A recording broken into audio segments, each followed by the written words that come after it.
people, LWT.digital back again with another one. Today I want to talk about XRP and the insider projecting $32.91 as a price for XRP by 2030. Now this is different to predictions from people like Bearable Guy 123, Ripple Riddler and people like that, because these are anonymous sources that claim to be insiders. However, there's no actual proof that they are insiders, and for all we know, they could be trolling you. But yeah, I mean, this is a prediction from a lady named Susan Athey, or Afi. I don't know how to pronounce it, but she's basically an economics of technology professor at Stanford Graduate School of Business. She also serves on the board of directors at Ripple Labs, and she expects XRP to be $32.91 by 2030. Now, this is based on the annual inflation rate in this particular market. Okay, it's highly unlikely that an economics and technology professor, so a very smart analytic professional, also serving on the board of directors at Ripple, who created the asset that this price assumption is referring to, it's highly unlikely that she or anybody similar to her would risk their reputation and career to make an assumption that was unrealistic in the potential value increase and the time frame in which this could potentially be achieved. All right, now there's other factors involved along any financial journey, of course, which can speed up or slow down the growth process in the asset class. Let's not forget news and scandals and even failure, because obviously that this prediction is assuming that Ripple, the company, and XRP will achieve the success they expect it to achieve over the next 10 to 12 years, if we're talking 2030. So it could be slightly or significantly higher than that, and of course vice versa, it could be slightly or significantly lower. A perfect journey is never going to be 100% achievable. It's very rare that happens in business. Okay, and competition can always turn up within that space of time anyway. We're talking like a decade, realistically. All right. She does actually mention briefly that she projects Bitcoin to go up to a price of around $93,000 per coin. Now, if you haven't seen this video, go and check it out. It's from Cryptocurrency News, and this is where I got most of this information from. It does have a link in it which gives you some information, and you got Susan Athey or Afi, I don't know how to pronounce it, and there's her information there. It clearly shows that she serves on the board of directors at Ripple Labs, and yeah, I mean, this guy is also involved in this projection, but I think he did intern briefly at Ripple. It says he spent time with Ripple in the summer of 2017. So yeah, I mean, these are actually people with names, not like Bearable Guy 123, Ripple Riddler, Decode, or all those types of people, So I mean, you can look at the paper, and you can draw the information from there. It's quite long, and but definitely eye-opening for you. If you do want the link, you can find it in the details of the video. It's right there, paper. So yeah, you can definitely check that out. It's something that definitely caught my attention today. Okay, now the reason why is you won't expect any financial professional, to give the maximum price prediction, because it's wise to stay safe when projecting specific numbers.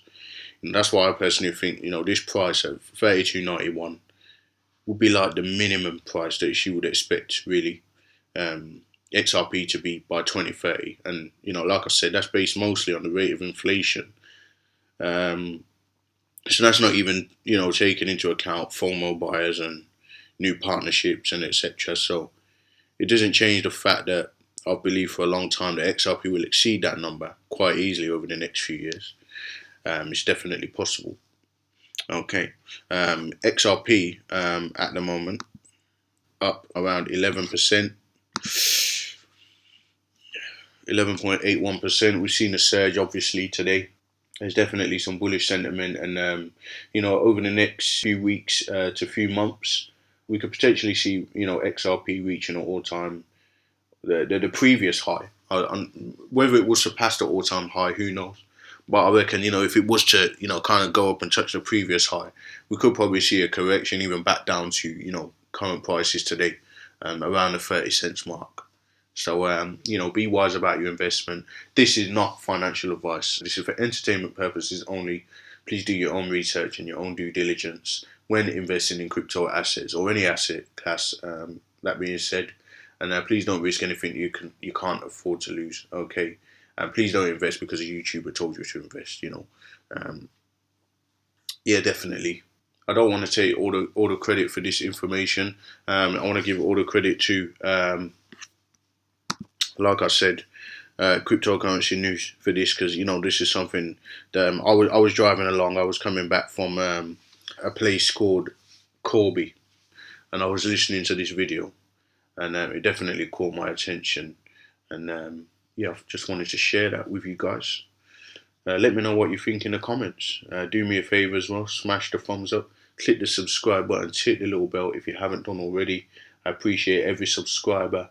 My details for my Twitter are on the screen, so you can follow me there as well and get my posts. I definitely appreciate all the support that I get, and I'm not that active really when it comes to social media. I'm not a social media lover, to be honest. My wife, I leave that to my wife. It's not something that interests me. I'd rather do some research and sit browsing through social media for several hours at a time. Okay, but that's just me. I'm a very peculiar man, and yeah, that's just me personally. So I don't judge you if you do, but yeah, I do have a Twitter, and you can follow me there. I don't yet have an Instagram or Facebook or anything like that. I'm new to social media. Do you know what I mean? I think I had a MySpace when I was young, and I've got a LinkedIn profile, but that's for other purposes. That's for business purposes only. And yeah, my father-in-law invited me to join LinkedIn, and that's how it ended up on there. And you got my face plastered on that thing. He doesn't live in the UK, you see, and I just thought it would be respectful to accept his invite when he invited me. But yeah, I don't know why I'm ranting on about social media, but anyway, yeah, like I was saying, we are expecting, some news in January. We're coming up to the end of December, of course. In January, we're expecting BACT, the launch of BACT. We're expecting ETF, I believe in February. So, watch this space over the next few months. This is not the time to be, selling your assets and missing out on what's going to happen. I personally believe, we're going to see something massive happen. However, if we did, continue in a bear market, I mean, Charlie Lee, earlier on this year, he said that, he expected a multi-year bear market. When he sold his Litecoin, and he said that if you can't handle Litecoin falling to $20 per Litecoin, you definitely shouldn't be in the market, kind of thing. We've seen Litecoin fall down to almost to that low. I think the lowest I've seen it is probably about $23. So he was right about Litecoin falling all the way from 300 or whatever, what it was, all the way down to $20. And would he be right that we're going to be in a multi-year bear market? I certainly hope not. I mean, the news of BACT and Fidelity and the ETF, and I mean, it's endless. It's endless. The exchanges that are coming out. Wall Street. All the signals that Wall Street is coming in. I mean, they've been telling us for ages that they're coming into crypto, even throughout this bear market, and people are still in fear. Scared to get into the market. This is not the time to be in fear. In fact, when everybody is in fear, this is the time when you should be buying. Okay, I'm not a financial advisor, like I said. Do your own research. Let me know what you think in the comments, like I said. I'll see you again in the next one. LWT.digital.